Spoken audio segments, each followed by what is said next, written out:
तेजस्वी यादव को क्या समझ में आएगा? कौन सा पुरानी पैकेजिंग है? मखाना बोर्ड का गठन हुआ है।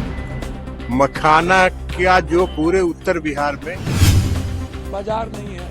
आपने कहा बोर्ड का गठन करेंगे। अच्छा, जो बात आप 10 बार पहले रिपीट कर चुके हो केनाल के बारे में, उसको 11वां बार लाते हो। था कि आपको जरूर इस विषय में आप सब लोग पूछेंगे। बिहार को हमेशा से मोदी सरकार ने ठगने का काम किया है। डबल इंजन की सरकार ने ठगने का काम। संसद में आज आम बजट 2025 पेश हुआ। बजट पेश होने के बाद देश भर की तमाम राजनीतिक गतिरोध में उछाल देखने को मिल रहा है। खास तौर पर विपक्ष ने इस बजट को महत्व नहीं दिया। केंद्रीय वित्त मंत्री निर्मला सीतारमण इस बजट को पेश की। ऐसे में इस बार बजट पर बिहार की नजर सबसे अधिक है।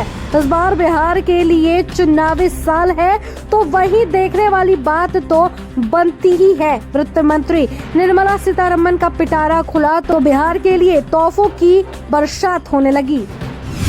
Support for food processing.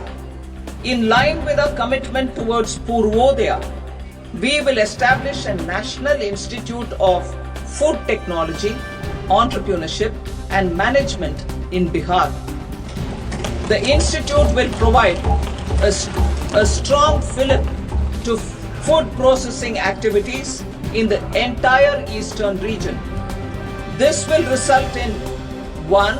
Enhanced income for the farmers through value addition to their produce, and 2. लेकिन विपक्ष इस मामले को खारिज कर रहे हैं। विपक्ष द्वारा यह कहा जा रहा है कि बजट में कुछ भी नहीं है। विपक्ष द्वारा विशेष राज्य के दर्जे पर फिर फोकस किया गया। देश के आम बजट पर तेजस्वी यादव का गुस्सा फूटा। बिहार को क्या दिया? रेल खत्म, भाड़ा बढ़ा और अब क्या चाहिए? था कि आपको जरूर इस विषय में आप सब लोग पूछेंगे।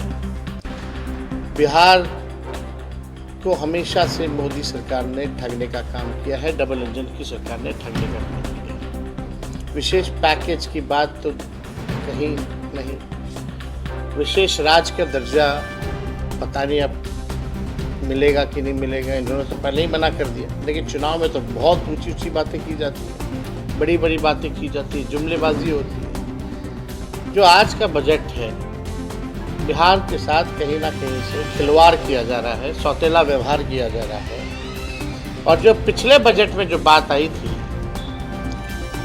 उसी को दोहराने की बात इन लोगों ने किया है। ये बजट मेरा मानना है गांव, ग्रामीण और गरीब विरोधी। उसका बजट एलोकेशन कितना होगा, कहीं कोई जिक्र नहीं, केवल जुमला और हवा पास।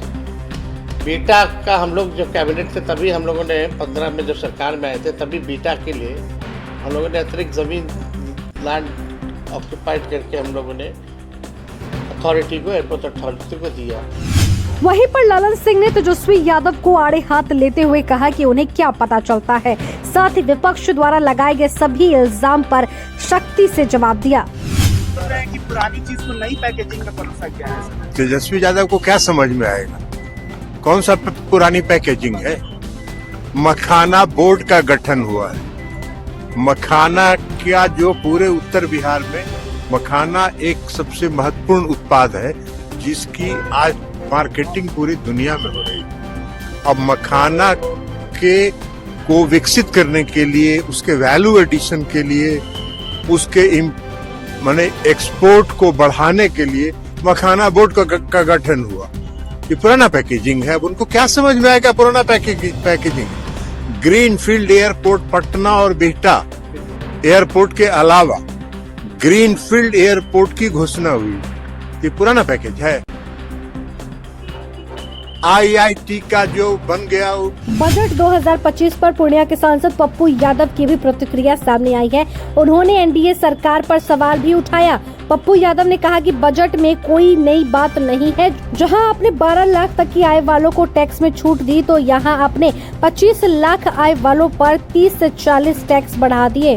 हालांकि इस मुद्दे पर आपकी क्या राय है, आप हमारे कमेंट बॉक्स सेक्शन में लिखकर जरूर बताएं। धन्यवाद। 10 लाख से 2 लाख बढ़ा दिया, और आप उसके बाद इधर जो 25 लाख वाले लोग हैं, हम लोग हैं, उसको आप 30%, 40% टैक्सेस को बढ़ा। तो पैसा तो आप इस देश के जनता से ले ही रहे हो। आप इसको आप उठा करके देखो ना, आप हेल्थ सेक्टर को उठा के देखो, आप एजुकेशन सेक्टर को उठा के देखो, आप खाद को उठा करके देखो, आप बीज सेक्टर को उठा करके देखो, आप फार्मर्स पर उठा करके देखो, आप संविदा पर, अग्निवीर वाले पर उठा करके देखो। तो बजट को बेसिकली संविदा से देश को मुक्त करना चाहिए, उस पर कोई चर्चा नहीं होती है। ममता, आशा, जीविका, इन सब पर